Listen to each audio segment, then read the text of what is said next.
तो बहुत सारे लोगों के दिमाग में ये क्वेश्चन आता है कि ब्रेसेस ट्रीटमेंट में हमारे जो दाँत होते हैं वो कब से अलाइन होना स्टार्ट होते हैं? यानी कि कितने मंथ बाद जो हमारा रिज़ल्ट है वो क्लियर दिखने लगता है। तो यहाँ पर मैं अपनी पूरी ब्रेसेस जर्नी शेयर करूँगी जिससे कि आप एक आइडिया ले सकते हैं कि इस ट्रीटमेंट में कौन-सी चीज़ें किस तरह से वर्क करती हैं।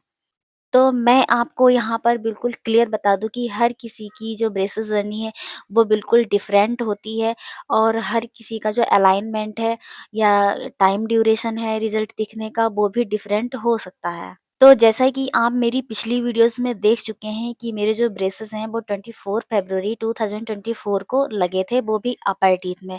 और मैं अपना ब्रेसेस ट्रीटमेंट कराने सिर्फ़ ये सोच कर ही गई थी कि मुझे अपर टीथ में ही ब्रेसेस लगवाने हैं। तो और मुझे कोई भी एक्सट्रैक्शन नहीं कराना है, तो मैंने कोई भी एक्सट्रैक्शन नहीं कराया था और ना ही मेरे लोअर टीथ में कोई ब्रेसेस लगे थे। और मैंने एक्सट्रैक्शन इसलिए नहीं कराया था क्योंकि मुझे लगा था मुझे कोई भी उसकी नीड नहीं है और मुझे थोड़ा-सा डर भी लगता था और साथ ही मैंने लोअर ब्रेसेस भी नहीं लगवाए थे क्योंकि उनकी भी मुझे कुछ ख़ास नीड नहीं लग रही थी। तो 2024 की फरवरी से लेकर दिसंबर तक मेरे जो अपर टीथ में ब्रेसेस हैं वो बिना एक्सट्रैक्शन के ऐसे ही लगे रहे और सच बताऊँ तो उनमें मुझे कोई भी डिफ़रेंस नहीं दिखा, कुछ भी अलाइनमेंट नहीं पता लग रहा था क्योंकि दाँतों को मूव करने के लिए कहीं पे भी स्पेस नहीं था। इतने दिनों में मुझे बहुत हल्का-सा मतलब ही डिफ़रेंस दिखा, 1-2 बार ही मुझे दाँतों में थोड़ी-सी मूवमेंट फ़ील हुई, वरना और कुछ भी डिफ़रेंस नहीं दिखा। तो मैंने डिसाइड किया कि ठीक है, मैं एक्सट्रैक्शन करा लेती हूँ। यानी कि मेरा जो 2024 था, वो बिल्कुल ही वेस्ट चला गया और मेरा कोई भी इम्प्रूवमेंट नहीं हुआ। और फिर मैंने एक्सट्रैक्शन करने का डिसाइड किया और मेरा फर्स्ट एक्सट्रैक्शन जो था अपर टीथ का वो 8 जनवरी 2024 को हुआ।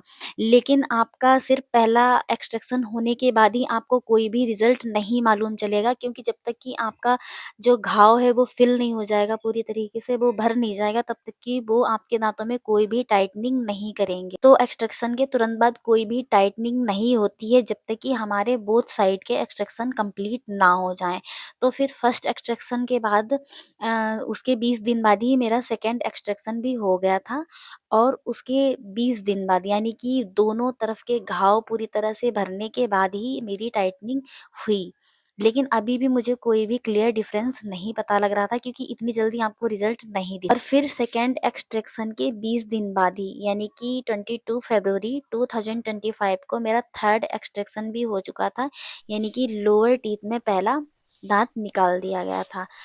तो अभी भी आपको कोई भी डिफ़रेंस नहीं दिखने वाला है जब तक कि आपके पूरे चारों दाँत एक्सट्रैक्ट नहीं हो जाएँगे। तो उसके बाद मेरे 17th मार्च को लोअर ब्रेसेस भी लग चुके थे। एंड फिर मार्च की ही 21 डेट की ये मेरी फ़ोटो है जिसमें आप मेरे अपर टीथ में थोड़ा-सा डिफ़रेंस देख सकते हो।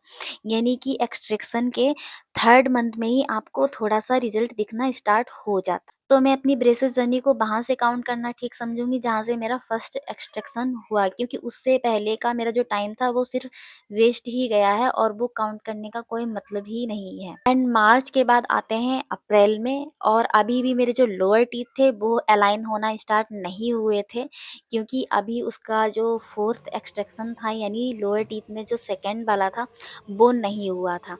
और जो मेरा 4th एक्सट्रैक्शन है वो क्यों नहीं हुआ था उसकी वजह मैं पिछली वीडियोज़ में बता चुकी हूँ। और अब आते हैं 5th मंथ यानी कि मई में।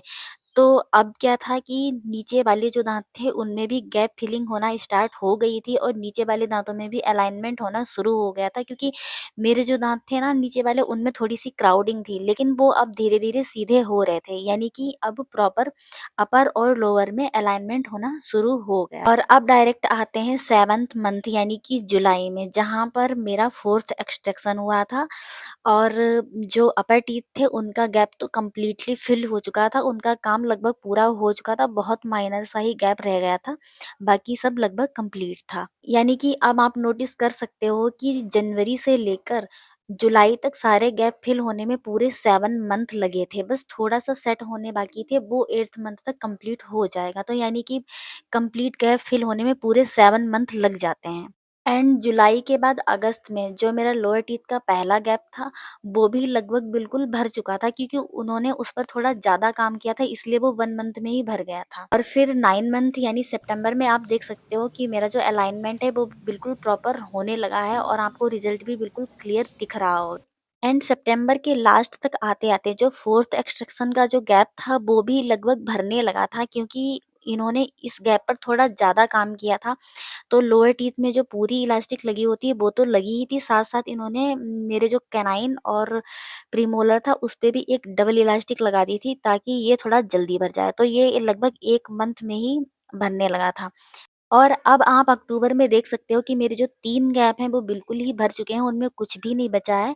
बस सिर्फ़ ये जो मेरा 4th एक्सट्रैक्शन का जो गैप था, ये भी अभी मेरी परीक्षा ले रहा है और इसको भरने में अभी 1 मंथ और लग जाएगा। और अब मैं अपने ब्रेसेस जर्नी के एंड मंथ्स में हूँ और मेरे डेंटिस्ट ने मुझको बोला है कि मेरे दिसंबर के लास्ट तक ब्रेसेस ऑफ हो जाएँगे। यानी कि फर्स्ट एक्सट्रैक्शन से लेकर पूरे गैप फिल होने तक मुझे पूरा 1 ईयर लगा है।